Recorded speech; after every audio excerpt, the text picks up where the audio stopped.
July 3 నుంచి అమర్నాథ్ యాత్ర ప్రారంభం కానున్న వేళ జమ్మూ కశ్మీర్లో భారీ భద్రతా ఏర్పాట్లు చేస్తున్నారు. భక్తుల రక్షణ కోసం సీఆర్పీఎఫ్ బలగాలు వివిధ అంచెల్లో భద్రతా ఏర్పాట్లు చేస్తున్నాయి.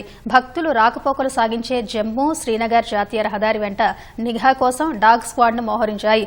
హైవేపై పెట్రోలింగ్ ముమ్మరం చేశాయి.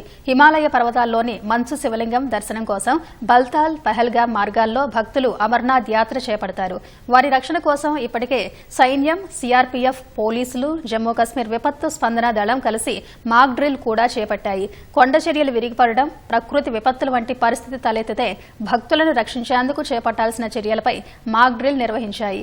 ఇదే సమయంలో తీవ్రవాద మూకలను దృష్టిలో పెట్టుకుని భద్రతా బలగాలను పూర్తిస్థాయి ఆయుధ సామాగ్రితో మోహరించారు. మరోవైపు రాంబన్లో అమర్నాథ్ యాత్ర కోసం ఆఫ్లైన్ రిజిస్ట్రేషన్ ప్రక్రియ కొనసాగుతుంది. ఇందుకోసం అనేక కేంద్రాలను ఏర్పాటు చేశారు. ఆన్లైన్ రిజిస్ట్రేషన్ చేసుకోని వాళ్లు ఆయా కేంద్రాల్లో ఆఫ్లైన్లో దర్శనానికి పేర్లు నమోదు చేయించుకుంటున్నారు.